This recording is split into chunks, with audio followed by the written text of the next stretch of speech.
ವಿಮಾನ ನಿಯಂತ್ರಣವನ್ನ ಕಳೆದುಕೊಂಡಿದೆ. ಈ ಒಂದು ಸಂದರ್ಭದಲ್ಲಿ ಪ್ರಯಾಣಿಕರು ಆತಂಕವನ್ನ ವ್ಯಕ್ತಪಡಿಸಿದ್ದಾರೆ. ವಿಮಾನದೊಳಗೆ ಕೂತಿದ್ದ ಪ್ರಯಾಣಿಕರು ಕಣ್ಣೀರನ್ನ ಇಟ್ಟಿದ್ದಾರೆ. ನಿಯಂತ್ರಣ ಕಳೆದುಕೊಂಡ ವಿಮಾನ, ಪ್ರಯಾಣಿಕರು ಆತಂಕ. ವಿಮಾನದೊಳಗೆ ಕೂತಿದ್ದ ಪ್ರಯಾಣಿಕರು ಕಣ್ಣೀರನ್ನ ಇಟ್ಟಿದ್ದಾರೆ.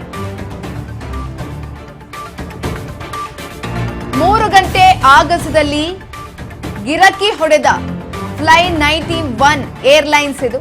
ವಿಮಾನದಲ್ಲಿ ಕಣ್ಣೀರಿಡುತ್ತಾ ಪ್ರಯಾಣಿಕರು ಕೂತ್ಕೊಂಡಿದ್ರು.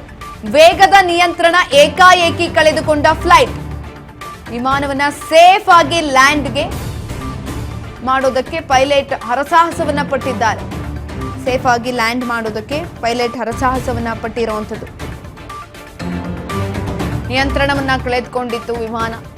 ಪ್ರಯಾಣಿಕರು ಆತಂಕವನ್ನು ವ್ಯಕ್ತಪಡಿಸ್ತಾ ಇದ್ರು. ಸರಿಸುಮಾರು 3 ಗಂಟೆಗಳ ಕಾಲ ಆಗಸದಲ್ಲೇ ಗಿರಕಿಯನ್ನ ಹೊಡೆದಿತ್ತು ಫ್ಲೈ 91 ಏರ್ಲೈನ್ಸ್ ಇದು. ವಿಮಾನದಲ್ಲಿ ಕಣ್ಣೀರಿಡುತ್ತಾ ಕುಳಿತುಕೊಂಡಿದ್ರು ಪ್ರಯಾಣಿಕರು. ವೇಗದ ನಿಯಂತ್ರಣ ಏಕಾಏಕಿ ಕಳೆದುಕೊಂಡು ಆ ರೀತಿಯಾಗಿ ಆಗಿದ್ದಂಥದ್ದು.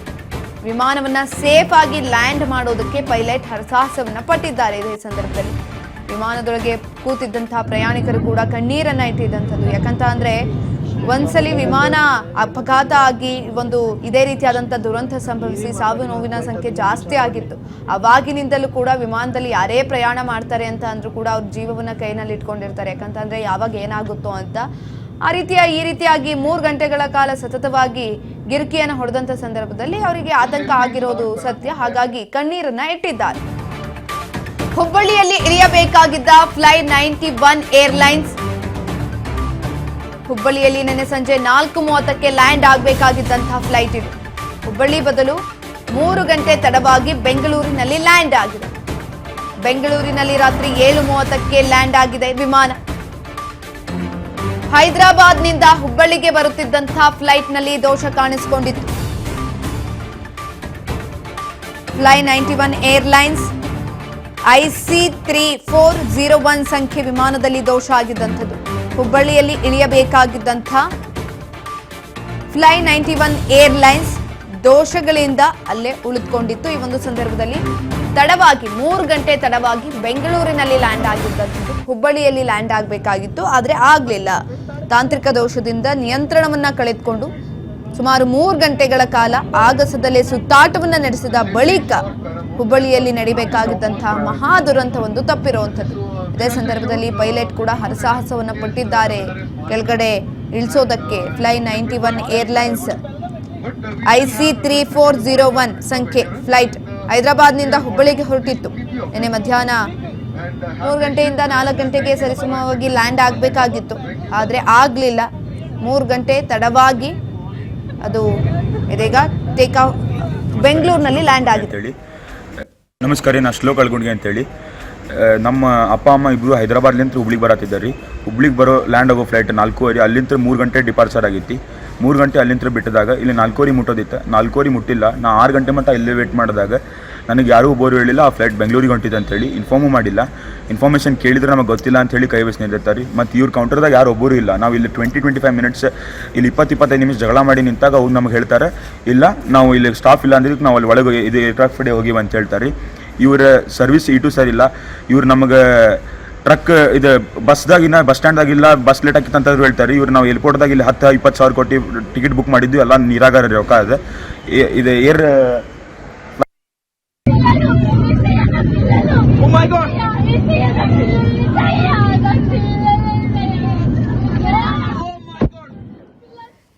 ಇದ್ರ ಬಗ್ಗೆ ಹೆಚ್ಚಿನ ಮಾಹಿತಿಯನ್ನ ತಿಳ್ಕೊಳ್ತಾ ಹೋಗೋಣ. ನಮ್ಮ ಪ್ರತಿನಿಧಿ ಮಲ್ಲಿಕಾರ್ಜುನ್ ಪಟೇದಾರ್ ಸಂಪರ್ಕದಲ್ಲಿದ್ದಾರೆ. ಮಲ್ಲಿಕಾರ್ಜುನ್, ಈ ರೀತಿಯಾದಂತಹ ಅವಘಡಗಳು ಸಂಭವಿಸಿದಾಗ ಆಟೋಮೆಟಿಕ್ ಆಗಿ ವಿಮಾನದಲ್ಲಿರುವಂತಹ ಪ್ರಯಾಣಿಕರಿಗೆ ಆತಂಕ ಎದುರಾಗುತ್ತೆ. ಯಾಕಂತ ಅಂದ್ರೆ ಆ ರೀತಿಯಾದಂತಹ ಘಟನೆಗಳು ಇತ್ತೀಚೆಗೆ ಜಾಸ್ತಿಯಾಗಿ ಕೇಳಿ ಬಂದಿತ್ತು. ವಿಮಾನದಲ್ಲಿ ಪ್ರಯಾಣಿಸೋದಕ್ಕೂ ಕೂಡ ಭಯಪಡುವಂತಹ ಸ್ಥಿತಿ ನಿರ್ಮಾಣ ಆಗಿತ್ತು. ಇವಾಗ ತಾಂತ್ರಿಕ ದೋಷ ಏನಾದ್ರೂ ಆಗಿತ್ತಾ? ಯಾಕಾಗಿ ಈ ರೀತಿಯಾಗಿ ಆಗಿದ್ದಂಥದ್ದು?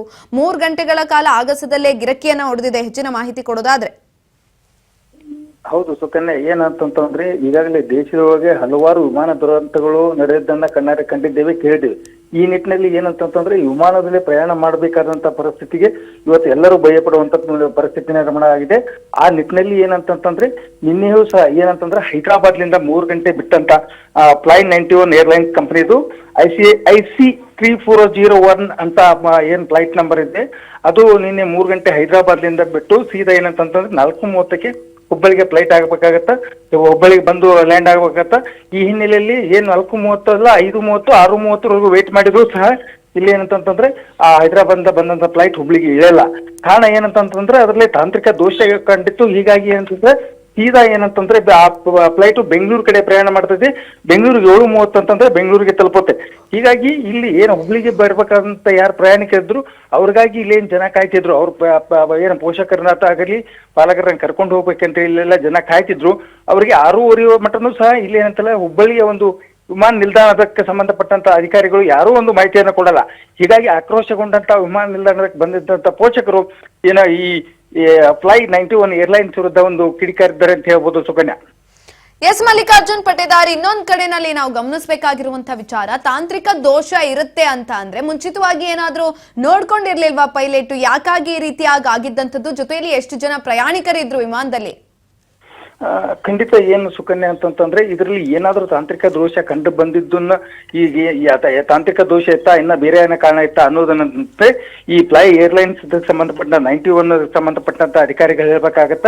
ಈ ಅಧಿಕಾರಿಗಳು ಈವರೆಗೂ ನಿನ್ನೆ ನಡೆದಂತ ಘಟನೆಯವರೆಗೂ ಇಲ್ಲಿವರೆಗೂ ಸಹ ಯಾವುದೇ ಏನು ವಿಮಾನ ನಿಲ್ದಾಣ ಅಧಿಕಾರಿಗಳು ಸ್ಪಷ್ಟಪಡಿಸಿಲ್ಲ. ಯಾಕಂತಂದ್ರೆ ಸುಮಾರು ಜನರು ಈ ಒಂದು ವಿಮಾನದಲ್ಲಿ ಹುಬ್ಬಳ್ಳಿಗೆ ಬಂದಿಳಿದು ಹುಬ್ಬಳ್ಳಿಯಿಂದ ನೇರವಾಗಿ ಮತ್ತೆ ಬೆಂಗಳೂರು ಪ್ರಯಾಣಿಸಬೇಕಾಗಿದೆ. ಈ ಹೈದರಾಬಾದ್ ವಿಮಾನದಲ್ಲಿ ಸಾಕಷ್ಟು ಜನ ಇದ್ರು. ಅದರಲ್ಲಿ ಎಷ್ಟು ಜನ ಇದ್ರು, ಏನ್ ತಾಂತ್ರಿಕ ದೋಷ ಅನ್ನೋದು ಏನ ವಿಮಾನ ನಿಲ್ದಾಣ ಅಧಿಕಾರಿ ಸ್ಪಷ್ಟಪಡಿಸಬೇಕಾಗಿದೆ ಸುಕನ್ಯಾ. ಹುಬ್ಬಳ್ಳಿಗೆ ಬರುವಂತವ್ರು ಎಷ್ಟು ಜನ ಇದ್ರು ಮಲ್ಲಿಕಾರ್ಜುನ್ ಪಟೇದಾರ್ ಈ ಸಂದರ್ಭದಲ್ಲಿ? ಯಾಕಂತ ಅಂದ್ರೆ ಸರಿಸುಮಾರು ಮಧ್ಯಾಹ್ನ 3 ಗಂಟೆಗಂತೆ ಹೊರಟಿದ್ದಂಥದ್ದು ಹೈದರಾಬಾದ್ ರಾಜೀವ್ ಗಾಂಧಿ ಇಂಟರ್ನ್ಯಾಷನಲ್ ವಿಮಾನ ನಿಲ್ದಾಣದಿಂದ ಟೇಕ್ ಆಫ್ ಆಗಿತ್ತು.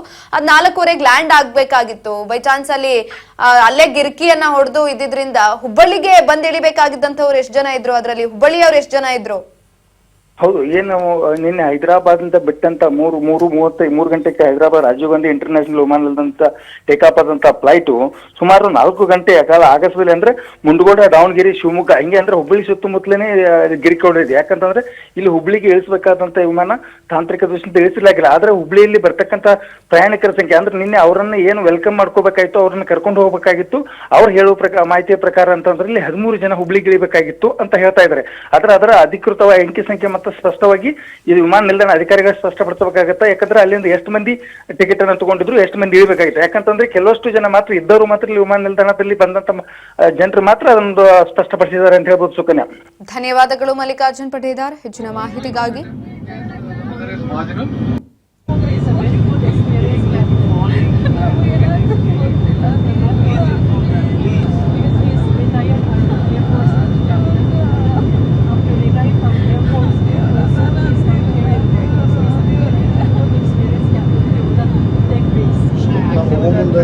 ಏನಂದಿದ್ದೀವ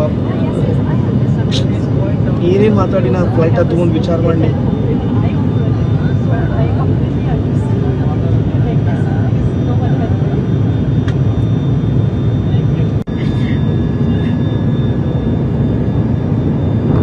safety is our paramount and its topmost priority. So be rest assured, we will not attempt in case the weather is marginal, and if required we will be diverting.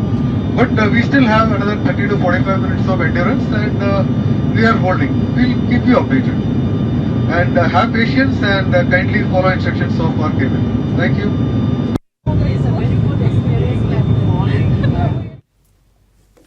S ನೋಡಿ, ತಾಂತ್ರಿಕ ದೋಷದಿಂದ ನಿಯಂತ್ರಣವನ್ನ ಕಳೆದುಕೊಂಡು ಸರಿಸುಮಾರು 3 ಗಂಟೆಗಳ ಕಾಲ ವಿಮಾನ ಆಕಾಶದಲ್ಲೇ ಸುತ್ತಾಟವನ್ನು ನಡೆಸಿ ಹುಬ್ಬಳ್ಳಿಯಲ್ಲಿ ಆಗಬೇಕಾಗಿದ್ದಂತಹ ಮಹಾ ದುರಂತವೊಂದು ತಪ್ಪಿದೆ ಅಂತ ಹೇಳ್ಬೋದು. ಪೈಲಟ್ ಕೂಡ ಹರಸಾಹಸವನ್ನ ಪಟ್ಟಿದ್ರು. ಇದೇ ಸಂದರ್ಭದಲ್ಲಿ ವಿಮಾನವನ್ನ ಲ್ಯಾಂಡ್ ಮಾಡುವುದಕ್ಕೆ ಪ್ರಯಾಣಿಕರು ಕಣ್ಣೀರನ್ನ ಇಡ್ತಾ ಇದ್ರು. ವಿಮಾನದಲ್ಲಿ ಕೂತ್ಕೊಂಡು ಬೇಡ್ಕೊಳ್ತಾ ಇದ್ರು ದೇವರ ಹತ್ರ ಏನೂ ಆಗದಲ್ಲೇ ಇರಲಿ ಅಂತ. ಈ ಸಂದರ್ಭದಲ್ಲಿ 3 ಗಂಟೆಗಳ ಕಾಲ ಆಗಸದಲ್ಲೇ ಗಿರ್ಕಿ ಹೊಡೆಯುತ್ತೆ ಅಂತ ಅಂದ್ರೆ ಅವ್ರಿಗೇನು ಅನ್ನಿಸ್ಬೇಡ, ಏನಾಗುತ್ತೋ ಏನೋ ಅನ್ನುವಂಥ ಒಂದು ರೀತಿಯಾದಂಥ ಟೆನ್ಷನ್ನಲ್ಲೇ ಇದ್ರು.